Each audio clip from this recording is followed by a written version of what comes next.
السلام علیکم ورحمۃ اللہ وبرکاتہ۔ سیدنا علی المرتضیٰ حیدر کرار رضی اللہ عنہ، ان کا عجیب ایک احسان،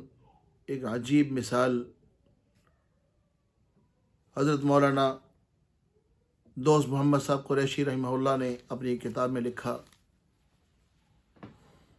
فرماتے ہیں کہ ایک جنگ کے اندر سیدنا علی نے ایک یہودی کو پکڑا، اس کو بچھاڑ دیا، اس کی کمر پر، اس کے سینے پر چڑھ گئے اور اس کے سینے کو اپنے نیزے کی نوک کے ساتھ اس انداز سے رکھا کہ بس اس کو قتل کر دینا ہے، اس کو چھوڑنا نہیں ہے۔ اس نے بہت بڑی گستاخی کی اور دانستہ طور پر جان بوجھ کے سیدنا علی رضی اللہ عنہ کے نعوذ باللہ من ذالک چہرے پر تھوک دیا۔ سیدنا علی رضی اللہ عنہ نے جب دیکھا کہ اس نے میرے اوپر تھوک دیا ہے، فوراً چھوڑ دیا۔ وہ یہودی بڑا حیران، کہنے لگا کہ علی کیا ہوا؟ تو نے مجھے بچھاڑ لیا، قریب تھا کہ تو اپنے نیزے کی نوک سے مجھے مار دیتا، اور میرے قتل پر تو قادر تھا، پوری طاقت کے ساتھ مجھ پر ہیوی ہو چکا تھا، میں بالکل مغلوب اور لاچار اور بیکار ہو چکا تھا، یعنی میں کچھ بھی نہیں کر سکتا تھا۔ میں نے جان بوجھ کر یہ گستاخی کی ہے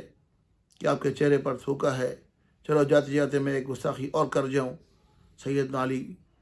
اللہ اکبر کبیرہ فرمانے لگے، جب میں تجھے پکڑا اللہ کی رضا سامنے تھی، جب میں تجھے گرایا اللہ کی رضا مقدم تھی، جب میں تجھے بچھاڑ دیا اللہ کے لیے بچھاڑا تھا، اور جب میں تجھے قتل کرنے لگا تو اللہ کے لیے ہی قتل کرنا تھا۔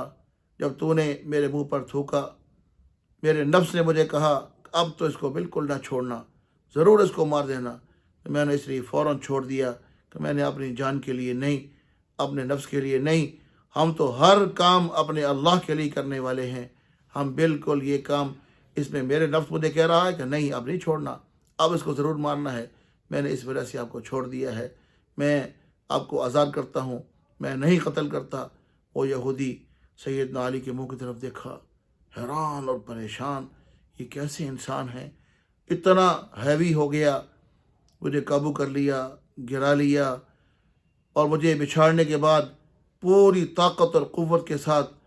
چاہتا تو مجھے مار دیتا، لیکن چھوٹی سی ایک گستاخی کی وجہ سے مجھے چھوڑ دیا کہ اس میں ریا آ گئی ہے، اس میں دکھلاوا آ گیا ہے، اس میں میرا نفس آ گیا ہے، اس میں میرے خیالات آ گئے ہیں، اللہ کی رضا ختم ہو گئی ہے، لہذا چھوڑ دیا، اور فوراً ہکا بکا رہ گیا، اور اتنا متاثر ہوا اس بات سے، فوراً کہنے لگا لا الہ الا اللہ محمد الرسول اللہ، اور مسلمان ہو گیا۔ اور حیران کن یہ سیدنا علی رضی اللہ عنہ کا احسان تھا۔ اللہ رب العالمین نے اس کا بدلہ یہ دیا کہ اس یہودی کو اس سے متاثر ہو کر ایمان کی دولت سے نوازا۔